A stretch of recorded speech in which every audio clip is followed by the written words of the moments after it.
समुद्र से अमृत का प्रकट होना और भगवान का मोहिनी अवतार ग्रहण करना। श्री सुखदेव जी कहते हैं, इस प्रकार जब भगवान शंकर ने विष पी लिया तब देवता और असुरों को बड़ी प्रसन्नता हुई। वे फिर नए उत्साह से समुद्र मथने लगे। तब समुद्र से कामधेनु प्रकट हुई। वह अग्निहोत्र की सामग्री उत्पन्न करने वाली थी, इसलिए ब्रह्मलोक तक पहुंचाने वाले यज्ञ के लिए उपयोगी पवित्र घी, दूध आदि प्राप्त करने के लिए ब्रह्मवादी ऋषियों ने उसे ग्रहण किया। उसके बाद उच्चैश्रवा नाम का घोड़ा निकला। वह चंद्रमा के समान श्वेत वर्ण का था। बलि ने उसे लेने की इच्छा प्रकट की। इंद्र ने उसे नहीं चाहा, क्योंकि भगवान ने उन्हें पहले से ही सिखा रखा था। तदंतर ऐरावत नाम का श्रेष्ठ हाथी निकला। उसके बड़े बड़े 4 दांत थे, जो उज्ज्वल वर्ण कैलाश की शोभा को भी मात करते थे। तत्पश्चात कौस्तुभ नामक पद्मराग मणि समुद्र से निकली। उस मणि को अपने हृदय पर धारण करने के लिए अजित भगवान ने लेना चाहा। परीक्षित, इसके बाद स्वर्ग लोक की शोभा बढ़ाने वाला कल्प वृक्ष निकला। वह याचकों की इच्छाएं उनकी इच्छित वस्तु देकर वैसे ही पूर्ण करता रहता है, जैसे पृथ्वी पर तुम सबकी इच्छाएं पूर्ण करते हो। तत्पश्चात अप्सराएं प्रकट हुई। वे सुंदर वस्त्रों से सुसज्जित एवं गले में स्वर्ण हार पहने हुए थी। वे अपनी मनोहर चाल और विलास भरी चितवन से देवताओं को सुख पहुंचाने वाली हुई। इसके बाद शोभा की मूर्ति स्वयं भगवती लक्ष्मी देवी प्रकट हुई। वे भगवान की नित्य शक्ति है। उनकी बिजली के समान चमकीली छटा से दिशाएं जगमगा उठी। उनके सौंदर्य, आधार, यौवन, रंग, रूप और महिमा से सबका चित्त खिंच गया। देवता, असुर, मनुष्य सभी ने चाहा कि ये हमें मिल जाए। स्वयं इंद्र अपने हाथों उनके बैठने के लिए बड़ा विचित्र आसन ले आए।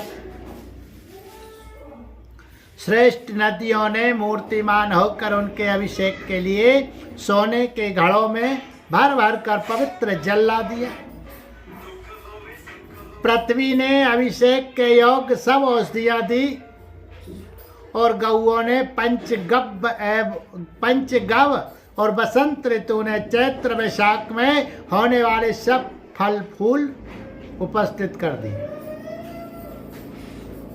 इन सामग्रियों से ऋषियों ने विधि पूर्वक उनका अभिषेक संपन्न किया।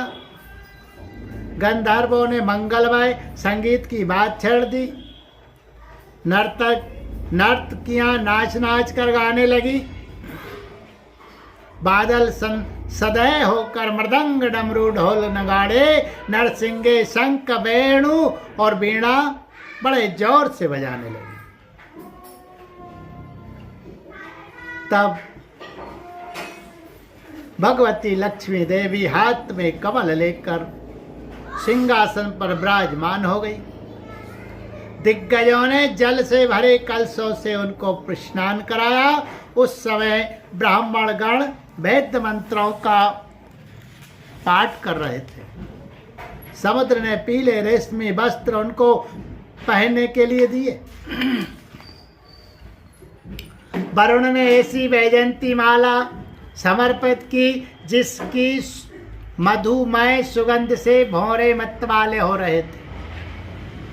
प्रजापति विश्वकर्मा ने भांति भांति के गहने, सरस्वती ने मोतियों का हार, ब्रह्मा जी ने कमल और नागों ने 2 कुंडल समर्पित किए। इसके बाद लक्ष्मी जी ब्राह्मणों के स्वसत्यन पाठ कर चुकने पर अपने हाथों में कमल की माला लेकर उसे सार्वगुण संपन्न पुरुष के गले में डालने चली। माला के आसपास उसकी सुगंध से मतवाले हुए भौरे गुंजार कर रहे थे। उस समय लक्ष्मी जी के मुख की शोभा अवर्णनीय हो रही थी। सुंदर कपोलों पर कुंडल लटक रहे थे। लक्ष्मी जी कुछ लज्जा के साथ मंद मंद मुस्कुरा रही थी। उनकी कमर बहुत पतली थी। दोनों स्तन बिल्कुल सटे हुए और सुंदर थे। उन पर चंदन और केसर का लेप किया हुआ था। जब वे इधर उधर चलती थी तब उनके पायजेब से बड़ी मधुर झनकार निकलती थी। ऐसा जान पड़ता था मानो कोई सोने की लता इधर उधर घूम फिर रही है। वे चाहती थी कि मुझे कोई निर्दोष और समस्त उत्तम गुणों से नित्य युक्त अविनाशी पुरुष मिले तो मैं उसे अपना आश्रय बनाऊं, वरण करूं। परंतु गंधर्व, यक्ष, असुर, सिद्ध, चारण, देवता आदि में कोई भी वैसा पुरुष उन्हें ना मिला।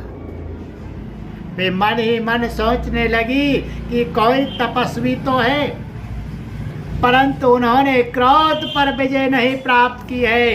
किन्हीं में ज्ञान तो है परंतु वे पूरे अनासक्त नहीं है। कोई है तो बड़े महत्वशाली, परंतु वे काम को नहीं जीत सके हैं। किन्हीं में ऐश्वर्य भी बहुत है, परंतु वह ऐश्वर्य ही किस काम का जब उन्हें दूसरे का आश्रय लेना पड़ता। किन्हीं में धर्माचरण तो है, परंतु प्राणियों के प्रति वे प्रेम का पूरा वर्ताव नहीं करते। त्याग तो है परंतु केवल त्याग ही तो मुक्ति का कारण है, मुक्ति का कारण नहीं है। किन्हीं में वीरता तो अवश्य है, परंतु वे भी काल के पंजे से बाहर नहीं है। अवश्य ही कुछ महात्माओं में विषयासक्ति नहीं है, परंतु वे तो निरंतर अद्वितीय समाधि में ही तल्लीन रहते हैं। किसी ऋषि ने आयु तो बहुत लंबी प्राप्त कर ली है, परंतु उनका शील मंगल भी मेरे योग्य नहीं है। किन्हीं में शील मंगल भी है, परंतु उनकी आयु का कुछ ठिकाना नहीं। अवश्य ही किन्हीं में दोनों ही बातें हैं, परंतु वे अमंगल वेश में रहे एक भगवान विष्णु, उनमें सभी मंगलमय गुण नित्य निवास करते हैं, परंतु वे मुझे चाहते ही नहीं है। इस प्रकार सोच विचार कर अंत में श्री लक्ष्मी जी ने अपने चिर अभिष्ट भगवान को ही वर के रूप में चुना, क्योंकि उनमें समस्त सत्गुण नित्य निवास करते हैं।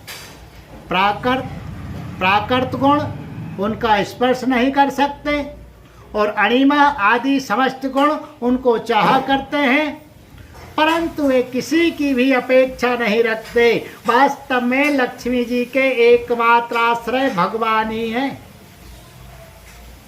इसी से उन्होंने उन्हीं को वर्ण किया है। लक्ष्मी जी ने भगवान के गले में वह नवीन कमलों की सुंदर माला पहना दी, जिसके चारों ओर झुंड के झुंड मतवाले मधुकर गुंजार कर रहे थे। इसके बाद लज्जापूर्ण मुस्कान और प्रेम पूर्ण चित्तवन से अपने निवास स्थान उनके वक्ष स्थल को देखती हुई वे उनके पास ही खड़ी हो गई।